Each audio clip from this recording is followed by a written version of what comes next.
We're all at the 80s. It's cold. All right. Thanks, Justin. As Justin walks that way, we're going to talk money with financial analyst Steve Budin. We're going to start off with a big local story in Financial Focus, and that is the sale of the Rio Hotel Casino that came down this morning. We heard Caesars selling them off. It's not going to be for, 2 years that it's going to go into effect, but a lot of people have questions about, well, what does this mean? Yeah, and we ran a story similar to this last week with the Bellagio and the MGM. Initially, it's a sale leaseback, so the Caesars company is selling the property to a real estate company, and then they're going to lease it back and manage the property. And I think it's a 2-year contract, and then there's an option for a third. So the issue here, though, is the company buying the property is not a gaming company. So the jury is out on what they're going to do with it. It's a large piece of property. It's in a great location. Whether they decide to keep the Rio going as an ongoing operation 5-10 years from now, we don't know. Right. It's only a 2 or 3 year immediate deal.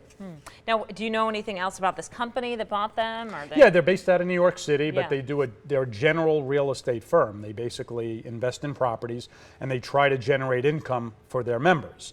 So whether it's an income from the Rio Casino, because again, Caesars is paying a lease on it. I think it's $45 million to lease the building for the next year.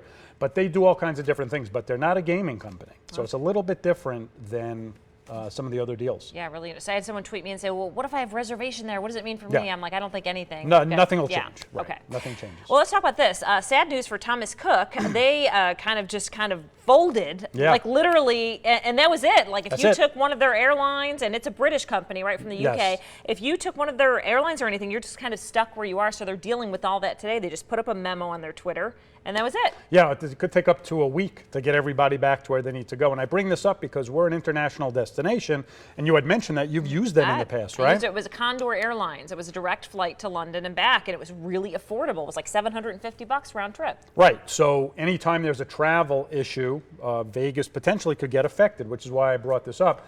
Thomas Cook has been in business over 100 years. Ooh. So it shows you how the times are changing. They didn't adapt quick enough. A lot of people, can book their flights and hotel rooms online. Thomas Cook was trying to get into that, but they still were more of a higher end travel agency. But anytime that there's disruption in the travel industry, I try to bring it up to our viewers because, like you said, you've used it.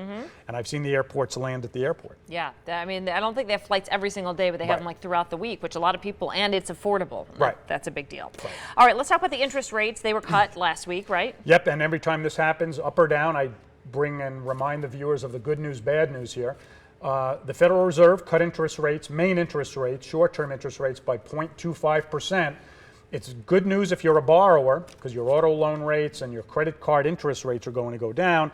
Bad if you're a saver because CD rates are going to go down as well. So my simple advice is if anybody has any money sitting in their bank account and maybe you have an outstanding credit card balance, pay off the credit card because most of those interest rates are north of 10%. If you're earning zero in the bank, use the money to buy down some interest and save yourself some money. Good tip. All right, thanks so much, Steve. Sure. Good stuff today. Stay with us. We're back after this.